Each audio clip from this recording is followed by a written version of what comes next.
Brother కొంచెం మీరు ఇటు రండి.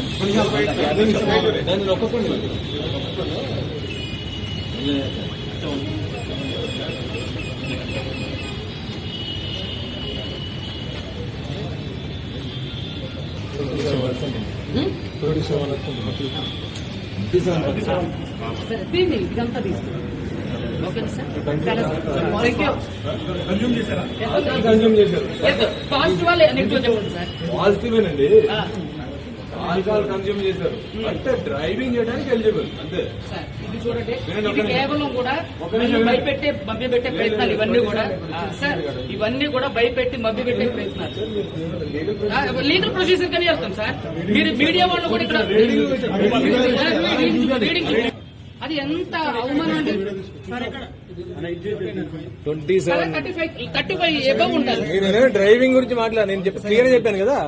అంటే ఇది దీంట్లో ఇది పక్కదారి పట్టించడానికి అంతే కదా సార్. ఆల్కహాల్ టెస్ట్ అనేది కరెక్ట్ కాదండి.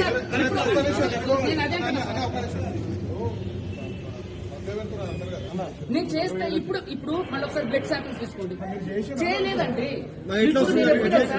ఏమండి, రాత్రి చేసింది ఇది, ఇప్పుడు కాదు. నాకు స్మెల్ వచ్చింది, నాతో పాటు చాలా మంది. సార్ రాత్రి చేసిన దానికి ఇప్పుడు మీరు ఎట్లా చేస్తారు సార్? నన్ను బలవంతంగా ఎట్లా మీరు ఇప్పుడు నేను డ్రంక్ అండ్ డ్రైవ్ ఏమైనా చేసిన? నేనేమన్నా బైక్ మీరు ఎందుకు మరి నాకు ఒక అడ్వకేట్ ని మీరు ఎందుకు ఆల్కహాల్ టెస్ట్ చేశారు? ఎందుకు చేశారు సార్? నేను చేయమలేదే. మీరు పట్టించి నా వెనకాల పోలీసులు పెట్టి మరి బాధితులు ఇప్పుడు తాగానన్నా నేను కూడా లీగల్ వెళ్తా సార్. నేను కూడా లీగల్ వెళ్తా. I'm advocate, I'm not a normal person. I know everything about in this society sir. మీరు నన్ను ఎదుర్చారు. ఇప్పుడు పోలీసులు సార్, మీడియా మిత్రులందరూ కూడా చూడండి, పోలీస్ సార్ వాళ్ళు నన్ను బలవంతంగా బ్లాక్ కార్డ్ టెస్ట్ చేశారు. నేను వెహికల్ చేస్తే, నేను ఏమైనా వెహికల్ నడుపుతుంటే సార్ నన్ను ఆల్కార్డ్ టెస్ట్ చేశారు. ఎందుకు అంటే పోలీస్ స్టేషన్ లీగల్ ప్రొసీజర్ తెలియాలనుకుంటా. వెహికల్ డ్రైవింగ్ చేస్తేనే టెస్ట్ చేయాలి. వెహికల్ డ్రైవింగ్ తాగి పొజిషన్కి వస్తే పబ్లిక్ ప్లేస్ లో వస్తే ఇప్పుడు తాగానన్నా. ఇప్పుడు ఎక్కడ తాగాను? మీరే కదా చెప్పింది.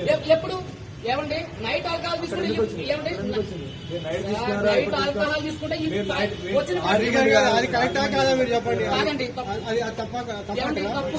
ఇప్పుడు ఎవరో కూడా ఏమండి, ఇది ఎంత పక్కదారి పట్టించడానికి పోలీసులు చేసే చర్య. దయచేసి చూడండి, నాకు ఎప్పటి నుంచో తెలుసు తప్పుడు. ఎప్పుడన్నా సరే మేమంతా కలిసి కొట్లాడిన తప్ప ఎప్పుడన్నా మేము ఎలాంటి చేసినా పోలీసులు